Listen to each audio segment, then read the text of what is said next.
livro de Atos do Espírito Santo, chamado também, conhecido mais por nós, como Atos dos Apóstolos. Vamos ler lá no capítulo 2, os versículos 22 até o versículo 36, destacando aí o seguinte tema, que em Jesus a vitória é completa. Atos 2, 22 até 36. Pedro continuou: homens de Israel, escutem o que eu vou dizer. Deus mostrou a vocês que Jesus de Nazaré era um homem aprovado por ele.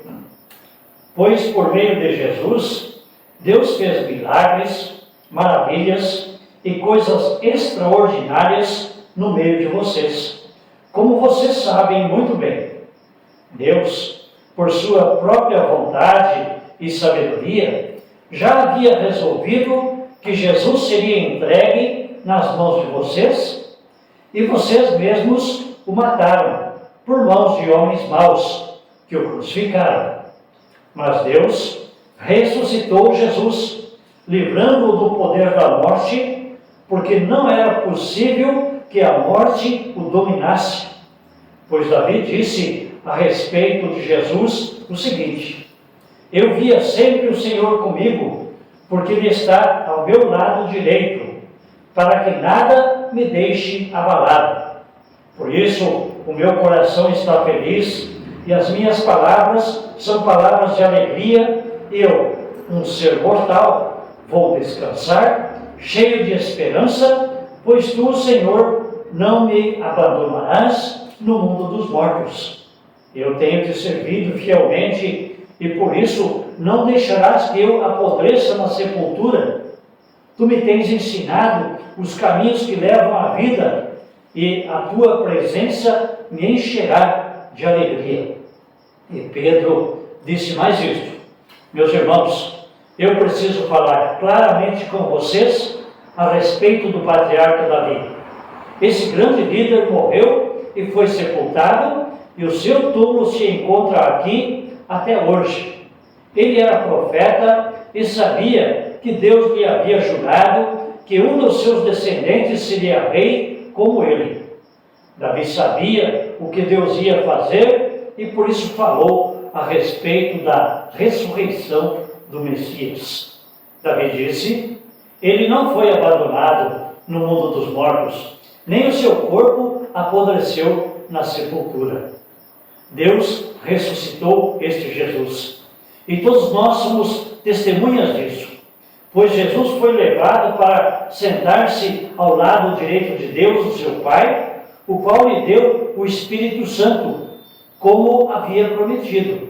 E Jesus derramou sobre nós esse Espírito, conforme vocês estão vendo e ouvindo agora.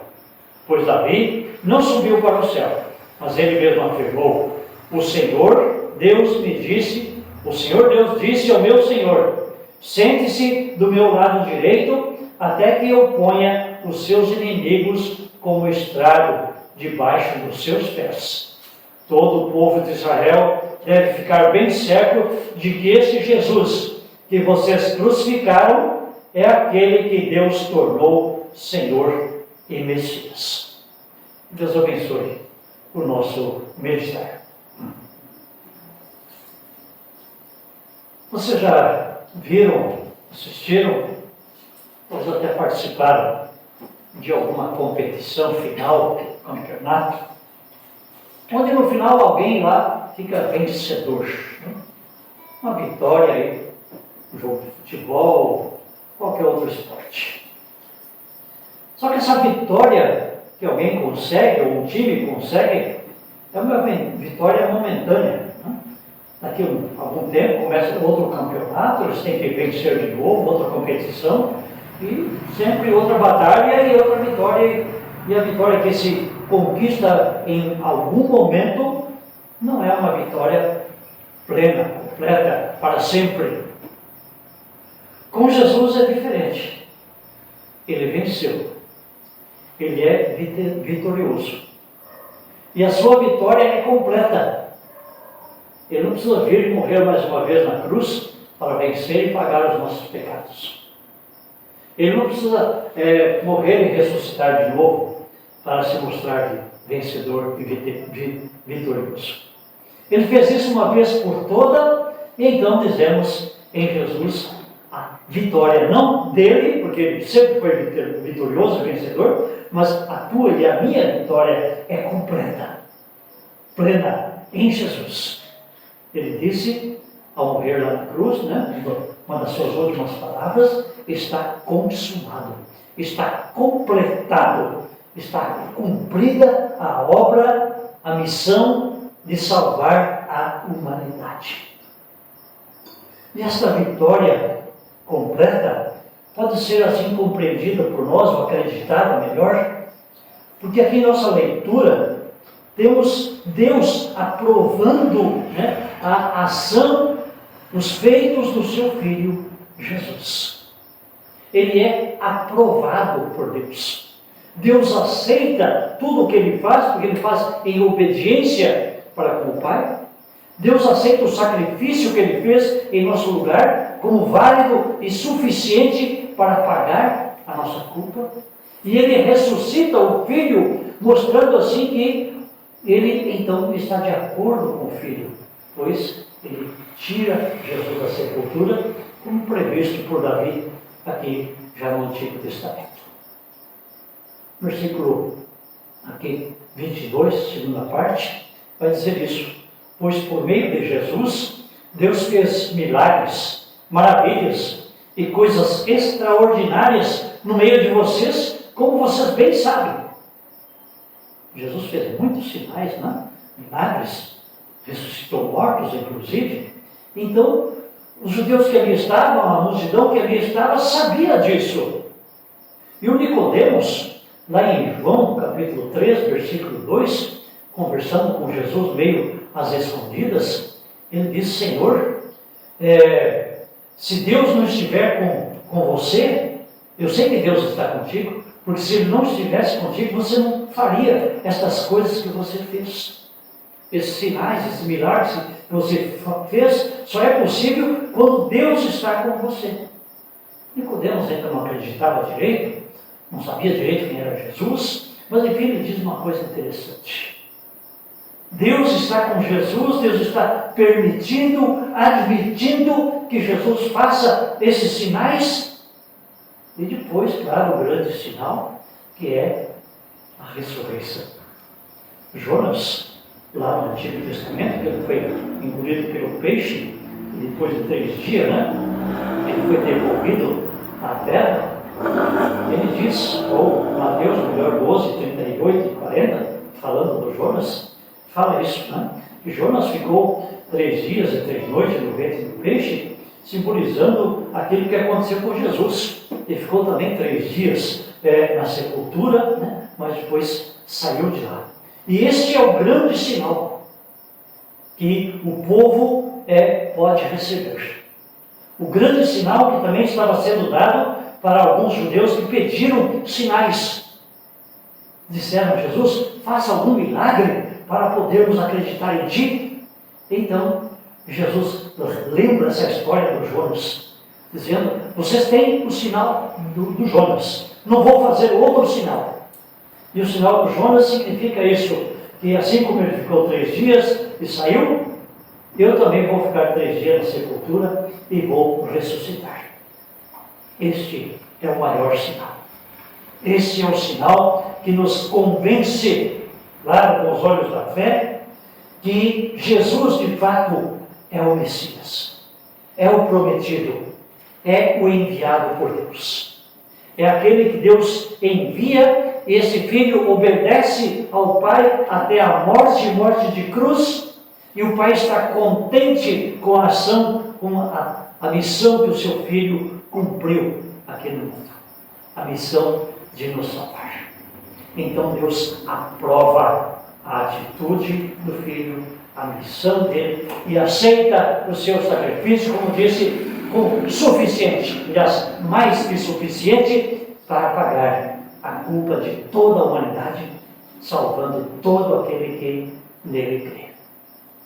Como se não bastasse a aprovação de Deus Pai com a atitude, para com as atitudes do Filho, nós temos já desde o Antigo Testamento, em Cristo, o cumprimento das profecias feitas por profetas lá no Antigo Testamento. E no Salmo 16, versículos 8 a 11, temos aqui a história do rei Davi, que também é chamado de profeta, não deixou de ser de alguma forma um grande profeta. Davi, em algum momento, parece que está falando de si, mas depois Pedro vai dizer, não, Davi não está falando de si. Ele está falando do Messias, que não ficaria morto, no seu corpo não iria apodrecer na sepultura. Pedro vai dizer, Davi está falando do Messias. Está falando de Jesus que ressuscitou, como vocês viram. Então nós temos, no Antigo Testamento, não só o profeta Davi falando, mas muitos outros também, desse Messias que viria e faria grandes coisas e salvaria a humanidade. Tudo isso aconteceu. Todas as profecias se cumpriram em Jesus nos seus mínimos detalhes. Então, estas profecias, feitas não por simplesmente profetas, mas profetas inspirados por Deus, pelo Espírito Santo, essas profecias se cumprindo em Jesus, de fato, mostra para nós que de fato Jesus é o Messias, é o Senhor, é aquele que Deus enviou para nos salvar. Então nós temos a aprovação do Pai, temos as promessas no Antigo Testamento, feitas pelos profetas, que se cumprem de fato em Jesus, e nós temos mais. Temos o testemunho de Pedro com os demais apóstolos, naquela ocasião, que estavam todos de pé, junto com Pedro, que falava. Muito mais gente tinham recebido o Espírito Santo e voltaram para suas terras também testemunhando. Então nós temos testemunhas. No princípio, testemunhas que conviveram com Jesus, que andaram com Ele, que viram o que Ele fez, ouviram o que Ele ensinou e viram o que aconteceu com Ele na cruz e também viram Ele ressuscitado depois.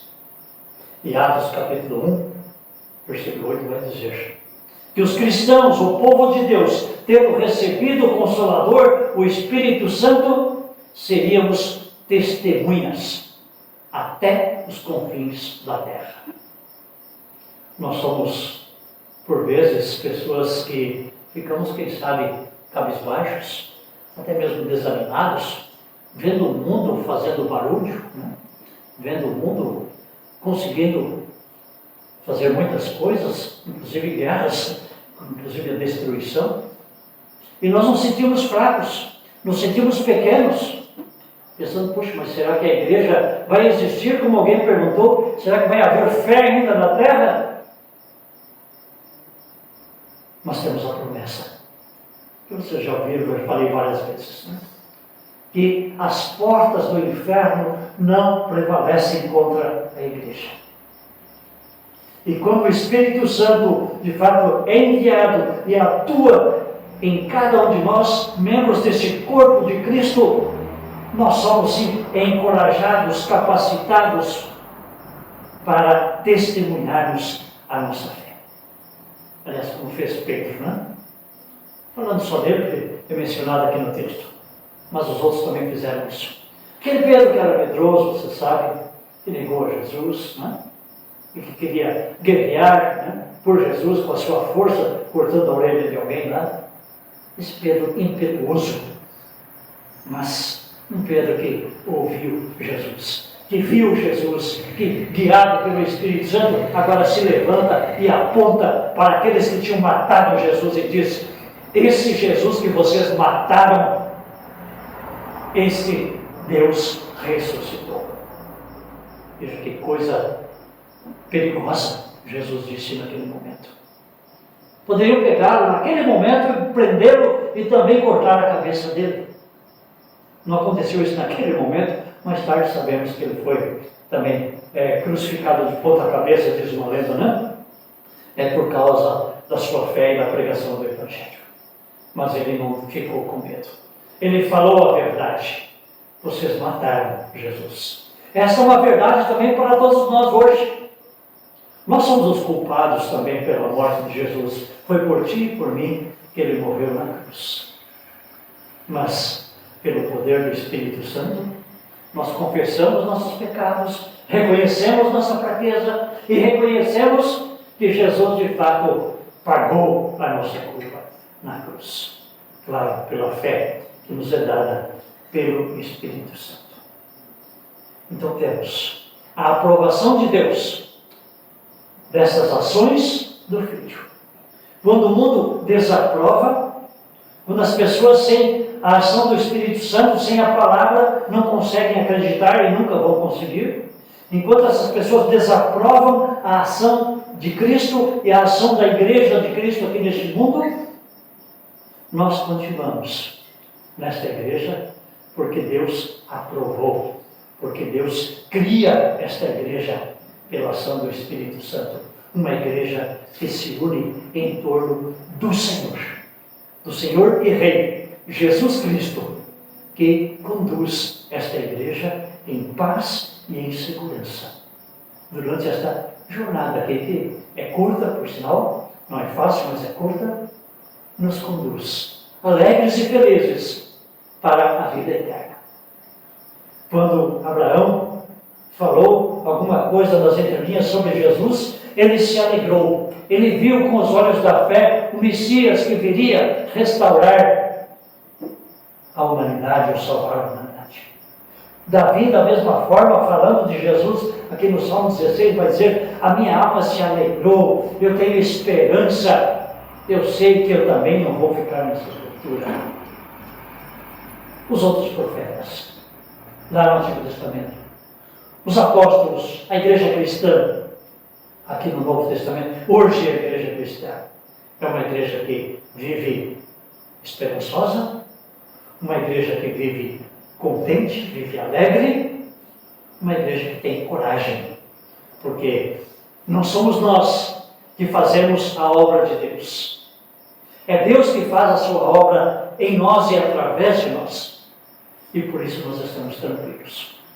A força, o poder vem de Deus. A Ele, então, toda a honra e toda a glória, juntamente com o Filho e juntamente também com o Espírito Santo. Que assim seja. Amém.